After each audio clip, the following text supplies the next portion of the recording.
E daí eu queria pegar o gancho, né, até mudando um pouquinho de assunto, falando sobre Datafolha, mas pegando esse episódio da violência contra a Vera Magalhães, para falar sobre a expectativa para o Datafolha agora, durante essa semana. Hoje, né? Vai sair hoje, quinta-feira, isso mesmo.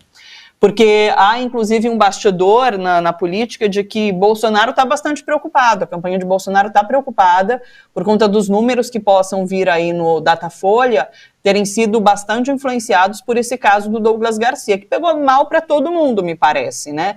Então, assim, eu queria que você falasse um pouquinho sobre a pesquisa IPEC, que trouxe números bastante positivos para Lula, isso pós 7 de setembro, que a gente já tinha comentado, né, Miguel? E agora a Datafolha que está para sair. Thalita, antes da gente entrar nas pesquisas, que é sempre o nosso, né, filé, só aproveitar o comentário, é muito interessante essa reflexão que você traz sobre a Marina Silva, porque todo mundo sabe os rancores, as mágoas, enfim, que ela guardou em relação ao PT, em relação à campanha de 2014, enfim. Então não é nenhum segredo de que, inclusive, havia uma pressão dos apoiadores da Marina para que ela não expressasse, né, esse apoio ao Lula, enfim.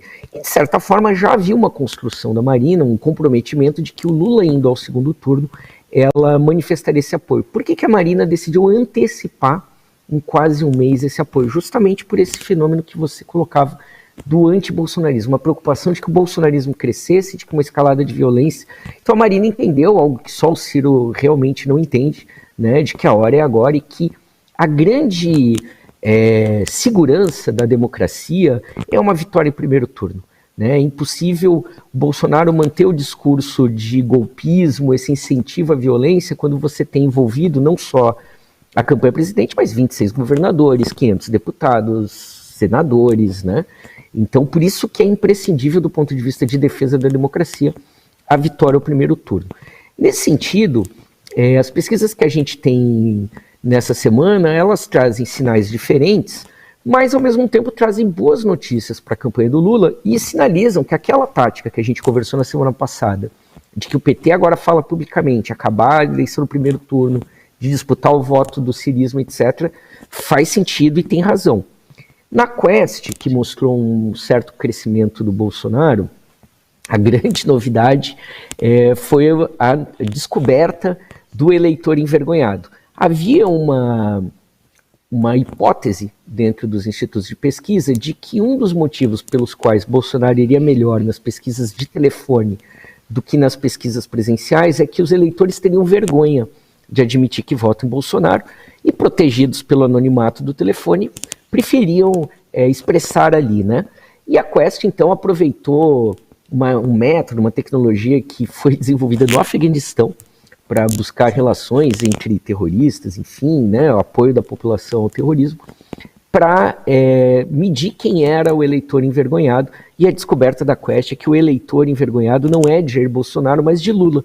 Há um eleitor lulista que não sabe responder ao seu adversário com a pergunta por que você vai votar num ladrão, que é o argumento bolsonarista, e prefere não expressar publicamente essa opinião. Então haveria a possibilidade aí de ter um voto para o Lula maior do que está sendo registrado pelas pesquisas, né? Além desse clima de terror que a gente acabou de ver, as pessoas não se sentem à vontade de expressarem, né? Eu tenho ouvido relatos, inclusive, de pessoas que têm sido coagidas em locais, em condomínios, a retirarem adesivos dos seus carros, né? Uma série de pessoas, as pessoas preferem manter em privado a sua opção política para não ter esse tipo de enfrentamento.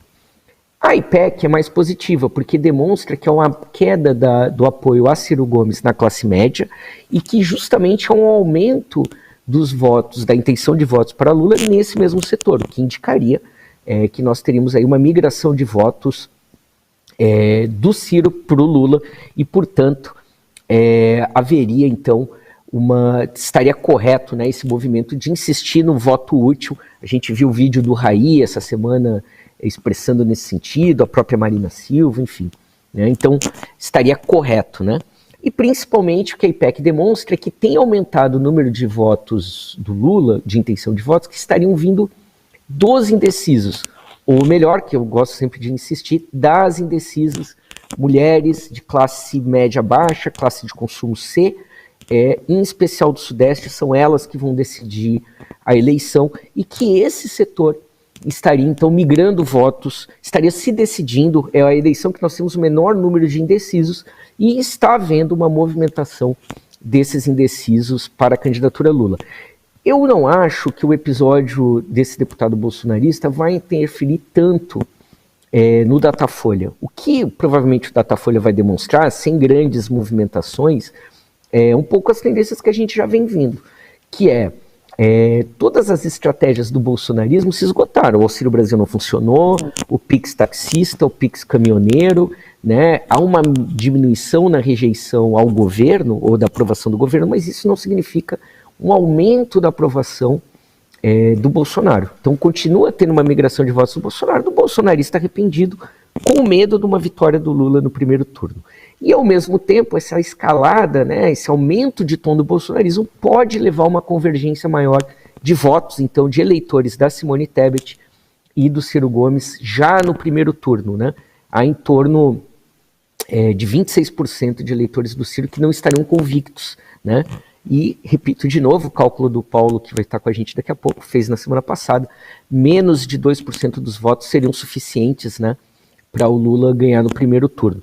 Então, eu acho que o Datafolha deve mostrar essas movimentações, ainda que a gente não deva se assustar se tiverem más notícias para o Lula do ponto de vista de região, né? Uma outra tendência que a gente já via na semana passada e que deve se confirmar na região sudeste, candidatos bolsonaristas irem crescendo, né? Ainda que essa situação do Douglas pode afetar o Tarcísio, né? A gente já viu o posicionamento dele meio rifando, o próprio Eduardo Bolsonaro, que agora ninguém quer ser visto junto, né?